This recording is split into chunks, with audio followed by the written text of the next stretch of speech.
madaxweynaha Jubbaland Axmed Maxamed Islaan Axmed Madoobe ayaa maanta soo xiray kalfadhigii saddexaad ee baarlamaanka Jubbaland fadhigiisii 38 oo ay soo xaadireen 47 mudane oo ka tirsan xildhibaanada baarlamaanka maamul goboleedka Jubbaland. kulanka xiritaanka kalfadhiga baarlamaanka Jubbaland oo ay goobjoog ka ahaayeen mudanayaal ka tirsan baarlamaanka dowladda federaalka ee Soomaaliya oo ka mid ahaa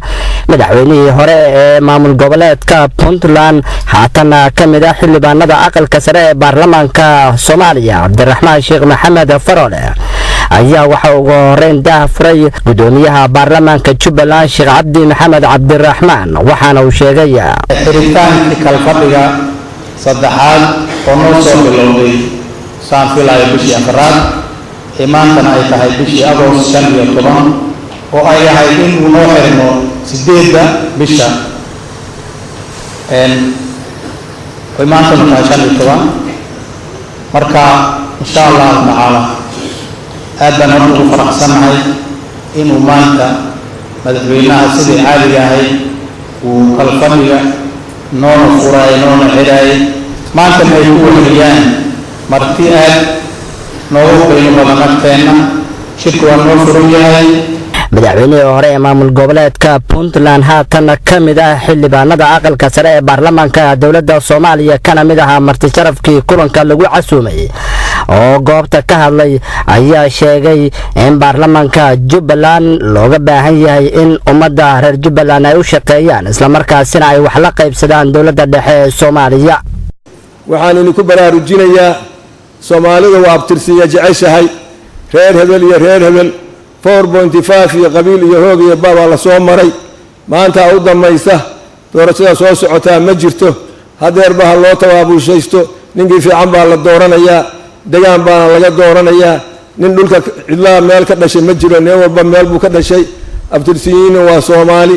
reer Jubbaland baa tihiin haddaad rabtaan jilib ka sii hooseynaya degmada ka timi baa tahay intaas ku abtirsada sida adduunyada kale ugu abtirsato qabiilka iska dhaafa madaxweynaha Jubbaland Axmed Maxamed Islaan Axmed Madoobe oo kalfadhiga baarlamaanka soo xiray ayaa ka hadlay qodobo muhiim ah oo ay ka mid ahaayeen in baarlamaanka Jubbaland ay si mutadawacnimo ugu shaqeeyaan ummadda reer Jubbaland isla markaasina dowladda federaalka ee Soomaaliya uu sheegay in loo baahan yahay in talooyinka ay ka qaadato dowlad goboleedyada ka jira dalka. waxaan hadda u sameeyay dadweynaha maalmo aan la kulmo cabashada ugu badan ee dadku ay ka hadlayaan waa dhul ama iyagu ha is dulmeen ama askari baana dulmeen ha la yidhaahdo ama maamul ha ka sheegteen ama ninba nin kale ay riixa ha yidhaahdo ama waan kaaga soo horreeyay ha la yidhaahdo dhibka ugu badan ee maanta dadweynaha intaan la kulmayay aan ka arkayo waa cabashada dhulka saaka baarlamaankana waa mushaaraca golaha wasiiradana ma haystaan waxaan ka codsanayn xukuumadda federaalku miisaaniyadda ay baarlamaanka ansixiyeen tan hadda SSF iyo World Bank intay iska daayeen inay iyadoo sideeda noo soo gudbiyaan soo sax ma oo ayna nagu daynin hadda afarta qaataan ay hay'adaha loo soo shubo inaan inta la nagu dayno la noo soo diro taasna waan ka codsanaynaa. waxaan rajaynayaa baarlamaanku madaxweyne Cabdiraxmaan oo baarlamaankani ilaa hadda voluntary buu ku shaqeeyaa. Puntland waxay ahayd meel stable oo degan oo canshuur la qaado oo isu furan oo dekada la oo shaqeynaysa anagu dadka aad arkaysa inta hadda shaqada ku jira waxaan u maleynayaa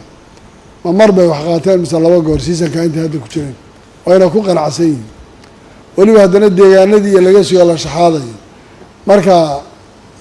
Soomaalinimadeena iyo Soomaali inaan sal u noqono deyntan qaadi lahayn in mushahar baarlamaan iyo usiin lahayna waxaan isku daynaa inaan derbi yar ku dhisno bal wuxuun uga tagno intaasayna ku wada qanacsan yihiin. waxaan rajaynayaa markaa in insha Allah bal dowladda dhexe iyo matalaadeeda iyo saan ula shaqeynana sidoo madaxweyne Cabdiraxmaan Farole sheegay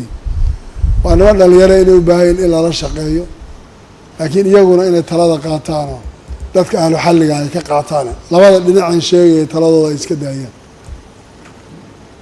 oo ay taa iyaguna qaataan.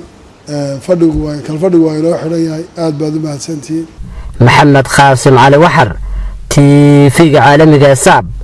magaalada Kismaayo.